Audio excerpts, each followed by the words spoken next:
आपनको स्वागत जनाए। प्रभु आपण मान प्रत्येक को बाहुल्य रूपे आशीर्वाद करंतु।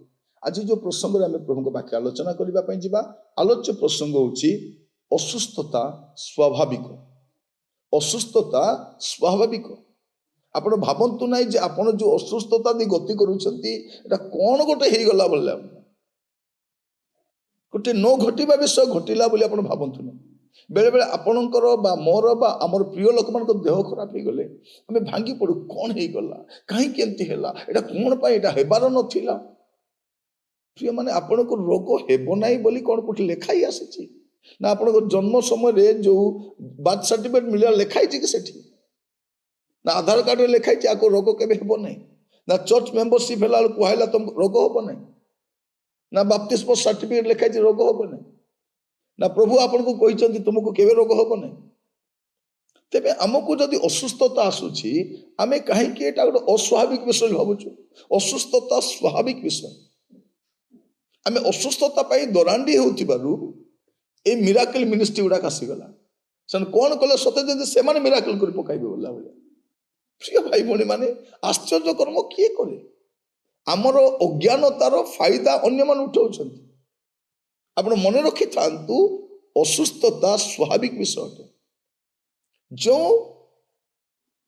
पाउलंकर रुमाल बा गामुछा नहीं कि एफिस गोटे महा मिराकल होता जेकोसी रोग रे पीड़ित थे लोक मान सुस्थ हेले कारण एफिस गोटे गुणी गारिडी मंत्र तंत्र जगह थिला प्रभु से एक्स्ट्रा ऑर्डिनरी मिराकल कले लिखा जाउची पाउलंक हस्त द्वारा असामान्य शक्तिर कार्य कले।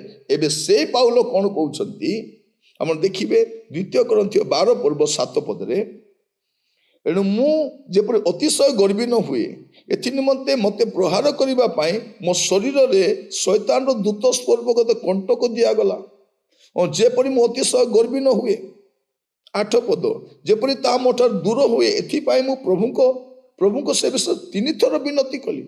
कष्ट दे जाउछंती शरीर रे पीड़ा अछि किछि गोटे समस्या अछि कंटा भलिया लगुच किए जहां द्वारा असामान्य शक्तिर कार्य होता। तेणु आज समय आमे प्रचारक भक्त हेबा नहीं किछि रोग ना देखो तो समय आसीबो एटा रोगर शरीर रोग हेबो। आमे देखुछु एठी कौन पाउल को शरीर रे कष्ट अछि। आपण जब देखिबे प्रथम तिमोथी 5 पर्व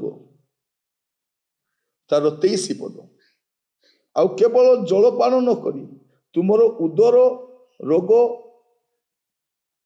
बारंबार अस्वास्थ्य सकाशे अल्प द्राक्षारस पान कर। कौन कहउछंती एठी अस्वास्थ्य अछि उदर पीड़ा अछि उदर रोग अछि। कहा को उदर रोग अछि? तिमोथी को।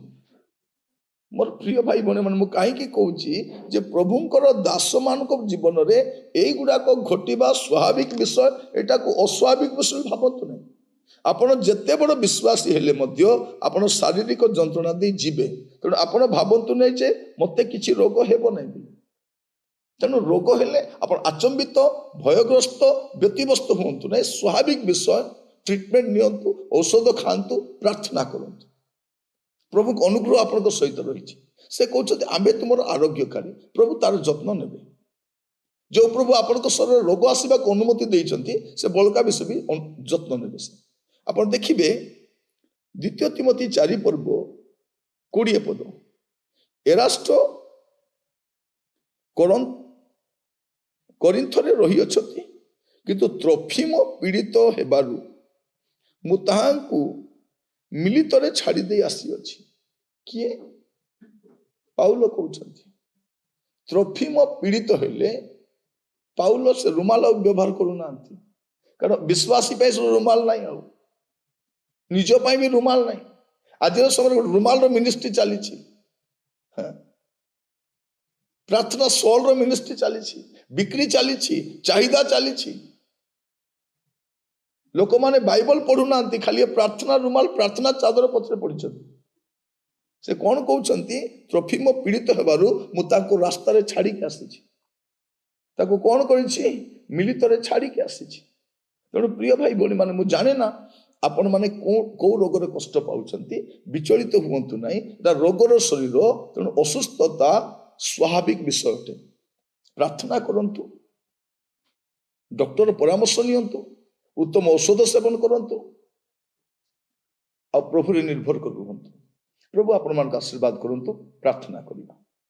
ଅନୁଗ୍ରହକାରୀ ପିତା ପରମେଶ୍ୱର, ଆମେ ଆପଣଙ୍କ କତିକି ଆସୁଛୁ ପ୍ରଭୁ। ଦିନମାନଙ୍କରେ ନାନା ପ୍ରକାର ଭ୍ରାନ୍ତ ମତ ଶିକ୍ଷା ଖ୍ରୀଷ୍ଟିଆନ ସମାଜକୁ ପ୍ରଭୁ ଆନ୍ଦୋଳିତ କରୁଛି। କେହି କେହି କହୁଛନ୍ତି ଭଲ ବିଶ୍ୱାସୀ ମାନଙ୍କୁ ରୋଗ ହବ ନାହିଁ, ପ୍ରଭୁଙ୍କ ଦାସ ମାନଙ୍କୁ ରୋଗ ହବ ନାହିଁ। ରୋଗ ହେଲେ ଅନେକ ପ୍ରକାର କଥା କହୁଛନ୍ତି। ବୁଝିବା ପାଇଁ ସାହାଯ୍ୟ କର ପ୍ରଭୁ। ଅସୁସ୍ଥତା ସ୍ୱାଭାବିକ ବିଷୟ ଅଟେ। ପ୍ରଭୁ ଆପଣଙ୍କ ଅନୁଗ୍ରହ ଆମ ସହିତ ଅଛି। ମୁଁ ଧନ୍ୟବାଦ ଦେଉଛି। ପ୍ରତ୍ୟେକକୁ ଅନୁଗ୍ରହ କରି ବୁଝିବା ପାଇଁ ଆପଣଙ୍କ ଦୟା ଗୁଣରେ ଆପଣ ଆମମାନଙ୍କୁ କଢ଼େଇ ନିଅନ୍ତୁ। ଆଶୀର୍ବାଦ କରନ୍ତୁ। ପ୍ରାର୍ଥନା ମୋର ପ୍ରାଣର ପ୍ରିୟ ଯୀଶୁଙ୍କ ନାମରେ ମାଗିଲି, ଆମେନ୍। ପ୍ରଭୁ ଆପଣମାନଙ୍କୁ ପ୍ରତ୍ୟେକଙ୍କୁ ବାହୁଲ୍ୟ ରୂପେ ଆଶୀର୍ବାଦ କରନ୍ତୁ। ପ୍ରଭୁ ଅନୁଗ୍ରହ କଲେ ଆସନ୍ତା ଅଧ୍ୟାୟରେ ଜଡ଼ିତ ହେବା। ବିଦାୟ ଦିଅନ୍ତୁ। ନମସ୍କାର।